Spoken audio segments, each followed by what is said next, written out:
Eu sou Dayara Tucano, do povo tucano do Amazonas, moro em Brasília. Eu sou militante indígena e sempre participei de muitas outras militâncias aqui na capital. Muitos de vocês me conhecem. Eu estou mandando essa mensagem para os meus amigos dos movimentos sociais, do movimento Sem Teto, Sem Terra, do movimento feminista, do movimento negro, pedindo ajuda para que, nesse momento, vocês possam ajudar também o movimento indígena, porque estamos enfrentando um momento muito difícil. Agora, no Mato Grosso do Sul, se criou um estado de exceção. No molde da ditadura militar, foi mandada a Força Nacional, está lá a Polícia Militar, a Polícia Federal, a Polícia de Fronteira, atuando como milícias para o genocídio indígena a favor dos fazendeiros, dos donos do agronegócio.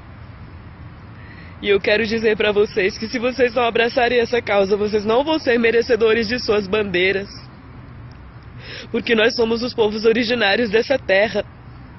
E o genocídio dos povos indígenas é o maior genocídio da história da humanidade. Então, nós pedimos justiça, por favor, nos ajudem de qualquer jeito, qualquer forma. Nós precisamos de ajuda na comunicação, para que isso possa chegar à mídia internacional, que é o único jeito que a gente sempre conseguiu fazer alguma pressão com relação a essa situação junto ao governo brasileiro.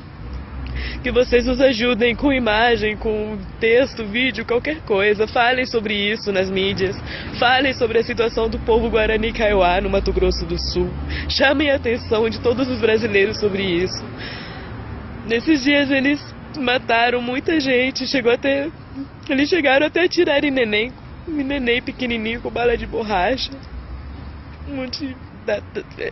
As atrocidades assim.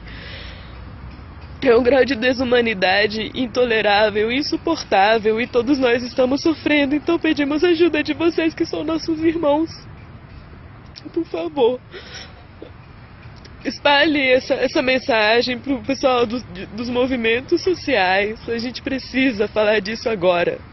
Nas próximas semanas, naquele estado haverá um massacre, haverá uma guerra, porque nós estamos organizados e nossos guerreiros vão se juntar a eles lá. E cada um está fazendo o que pode. Mas nós somos poucos. Nós somos muito poucos. E tem um monte de brasileiro que enche a boca para falar que tem sangue indígena. E na hora do massacre ninguém se mexe. Por favor, nos ajudem.